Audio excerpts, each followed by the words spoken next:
दोस्तों gulf of Aiden से एक जहाज भारत के लिए क्रिटिकल कार्गो लेकर के आ रहा था और उसी के ऊपर पायरेट्स ने हमला किया।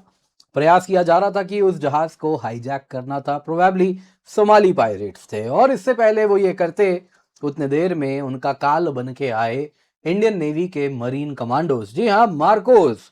और जैसे ही उन्हें लगा मार्कोस आने वाले हैं वो उल्टे पांव भागे हैं। दोस्तों यहाँ पे आप देख सकते हैं काफी ज्यादा इसकी चर्चा हो रही है। इंडियन नेवी के आईएनएस त्रिकंद ने पायरेसी अटेम्प्ट रोका, जो कि एक मर्चेंट वेसल जो क्रिटिकल कार्गो भारत के लिए लेकर के आ रहा था उसको यहाँ पर रोका गया है। दोस्तों ये जो पूरा का पूरा ऑपरेशन है आप देख सकते हैं कुछ यहाँ पे गल्फ ऑफ एडन के आसपास बताया जा रहा है। मत भूलिएगा यहाँ पे दोस्तों एक स्ट्रेट बाबल मंडब स्ट्रेट है जो कि अगर आप देखें तो हुतीज के भी कंट्रोल में है। और फिर यहां से आप देख सकते हैं सुएज कैनाल होके रेड सी रूट है जो कि one of the most critical sea lanes of communication है, जहां से सारा का सारा अगर आप देखें तो कार्गो मूवमेंट बहुत ज्यादा होता है। हॉर्मूज जितना ही ये भी अगर आप देखें तो एक क्रिटिकल चोक पॉइंट है। अब दोस्तों यहाँ पे अगर आप देखें तो कंटिन्यूअसली जिसकी बात हो रही है आईएनएस त्रिकंद है और दूसरे तरफ जिनकी बात हो रही है वो है मरीन कमांडोज। तो क्या एग्जैक्टली हुआ है, आइए जरा आज के वीडियो में इसी पर डिटेल में चर्चा करते हैं। पर इससे पहले आगे बढ़े आपसे निवेदन है वीडियो लाइक करें, चैनल सब्सक्राइब करें, बेल आइकन अवश्य दबा दें। इसके सिवा जितने भी यूपीएससी एस्पिरेंट्स हैं, स्टेट पीएससी की तैयारी कर रहे हैं, गवर्नमेंट एग्जाम की तैयारी कर रहे हैं, आप इसे बिल्कुल भी स्किप ना करें। आपके लिए दोस्तों हम एब्सोल्युटली फ्री, जी हाँ एब्सोल्युटली फ्री, किसी भी गवर्नमेंट एग्जाम की तैयारी करनी है आपको एनसीईआरटी पढ़ना होता है। अलग अलग क्लासेस के अलग अलग सब्जेक्ट्स के एनसीईआरटी पढ़ने होते हैं तो उसको हम बना के एक सिंगल बुकलेट बना रहे हैं। कॉन्साइज एनसीईआरटी समरी है कुछ इस प्रकार से, बिल्कुल एनसीईआरटी सिंप्लीफाइड है दोस्तों। Economy, geography, history, polity, science and tech, आपको क्या करना है बस और बस ये बुकलेट डाउनलोड कर लेना है, एब्सोल्युटली फ्री है। जी हाँ दोस्तों, कोई भी यूपीएससी या किसी भी स्टेट पीएससी का एग्जाम के आप टॉपर से पूछ लें, सबसे इंपॉर्टेंट होता है एनसीईआरटी। तो आपको अलग अलग एनसीईआरटी पढ़ने के बजाय एक सिंगल बुकलेट में आपका काम होने वाला है। सब्जेक्ट वाइज एनसीईआरटी कंपाइल कर दिया गया है, तो मेक श्योर आप इस क्यूआर कोड को स्कैन करें। पीडीएफ एब्सोल्युटली फ्री है, उसे डाउनलोड अवश्य कर लें, इसको अपने हाथ से जाने ना दें। तो दोस्तों यदि आप ये इंसिडेंट देखें तो ये 1 जुलाई का बताया जा रहा है जब इंडियन नेवी ने textbook anti piracy response Gulf of Aden में दिया है, जिसमें दोस्तों एक bulk carrier MV Golden Arsenal जो कि सोमाली पायरेट्स के द्वारा कहीं ना कहीं उसको हाईजैक करने का प्रयास किया जा रहा था, उसको रोका है। इस ऑपरेशन में अगर आप देखिए तो एक तलवार क्लास स्टेल्थ फ्रिगेट आईएनएस त्रिकंद जो कि आप यहाँ पे देख रहे हैं वो डिप्लॉय किया गया था और अगर आप देखें तो उसके द्वारा उन्होंने इस वेसल को प्रोटेक्ट किया जो भारत के लिए क्रिटिकल कार्गो लेकर के आ रहा था। दोस्तों यहाँ पे जो उनके क्रू मेंबर्स हैं किसी को चोट नहीं आई, सब के सब एज इट इज अगर आप देखें तो किसी को इंजरी नहीं हुई है। एटलीस्ट एक इसमें इंडियन नेशनल भी थे।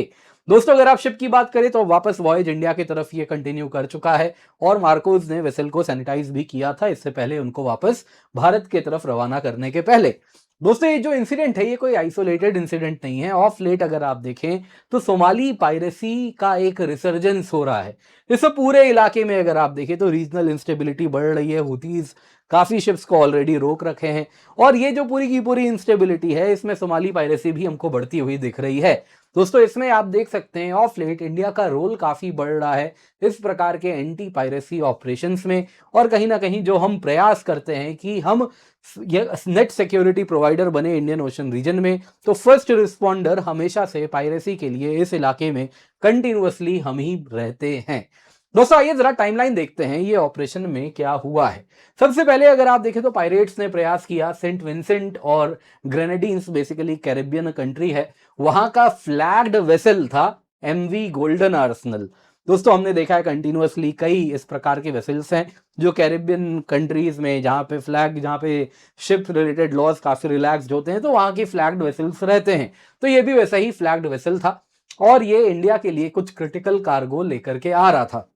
क्रू ने जैसे ही ऑब्जर्व किया कि पायरेट्स शिप को हाईजैक करना चाहते हैं, उन्होंने अपना एंटी पायरेसी प्रोटोकॉल तुरंत का तुरंत शुरू कर दिया, जिसमें दोस्तों पहला स्टेप होता है कि अपने आप को, जितने भी क्रू मेंबर्स हैं वो शिप में ऐसे एक सिटाडेल होता है जैसा आप देख रहे हैं कुछ इस प्रकार का है, ये सिटाडेल ही है दोस्तों जो आप देख रहे हैं, तो इसके अंदर वो एंटर कर जाते हैं।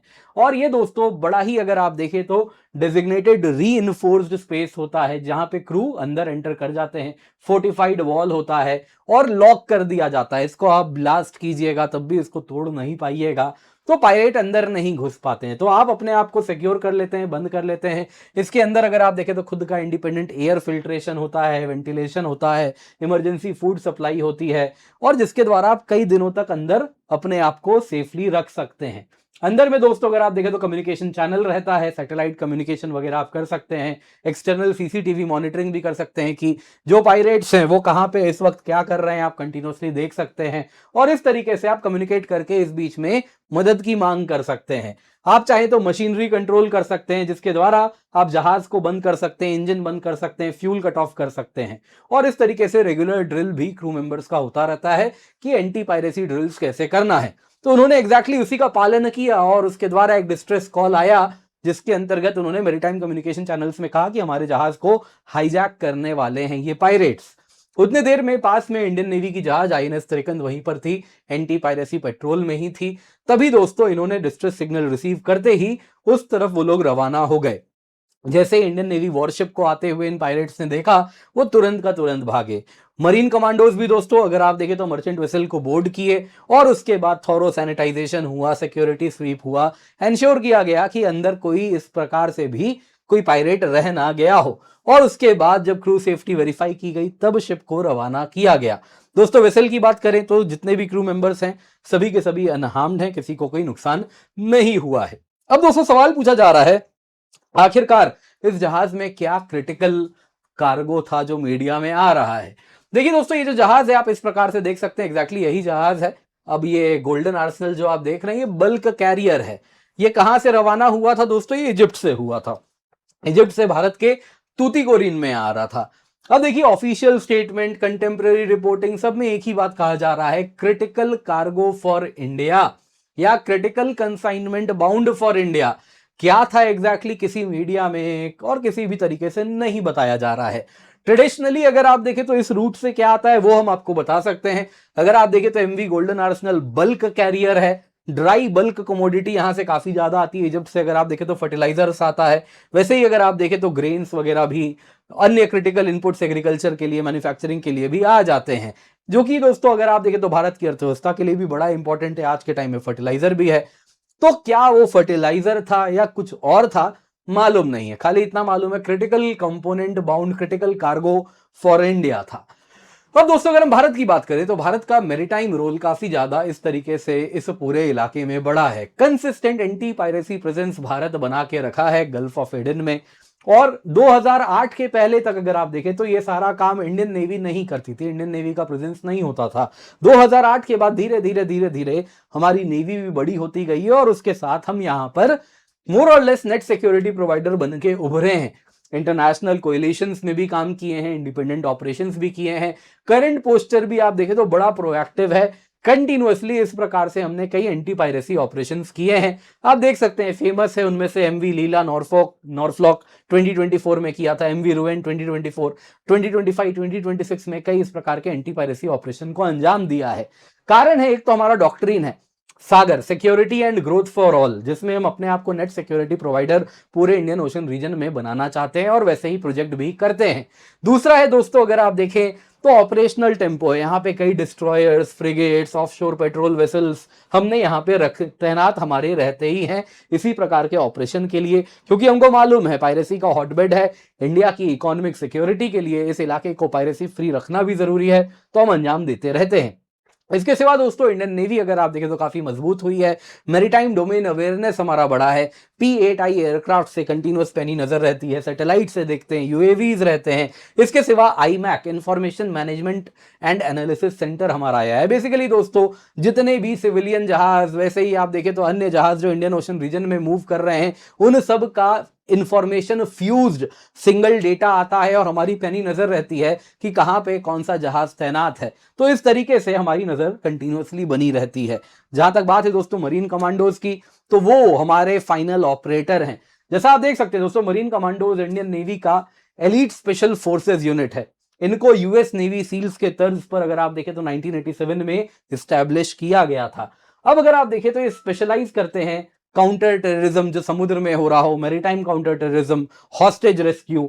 वैसे ही आप देखें तो जहाज के ऊपर बोर्ड करना, सर्च करना, सीजर करना, अंडर वाटर ऑपरेशंस को अंजाम देना, कॉम्बैट डाइविंग करना, डेमोलिशन करना, वैसे ही हाई वैल्यू एसेट का प्रोटेक्शन करना, वेसल सैनिटाइजेशन, सिक्योरिटी स्वीप्स। तो ये सारे चीजों के लिए कहीं ना कहीं आप देखें तो हमारा जो गो टू ऑर्गेनाइजेशन है वो मरीन कमांडोज, नेवी का मरीन कमांडो यूनिट ही रहता है। हिस्टोरिकली भी अगर आप देखें तो ऑपरेशन कैक्टस जब मालदीव्स में कू करवाना चाह रहे थे कुछ लोग, तो उनको रोका गया था, तो उसमें मरीन कमांडोज ने बड़ा रोल प्ले किया था। इसके सिवा कश्मीर ऑपरेशंस में डल लेक की सिक्योरिटी, अभी G20 भी हुआ था, तो उसमें भी आप देखें तो डल लेक में मरीन कमांडोज को ही तैनात करके रखा गया था, उनके हवाले पूरा का पूरा डल लेक रहा था। इससे पहले भी डल लेक में एंटी टेरर ऑपरेशंस भी इन्होंने किया है, दाढ़ी वाला फौज के नाम से इनको आतंकी बुलाया करते थे, थर थर कांपते थे।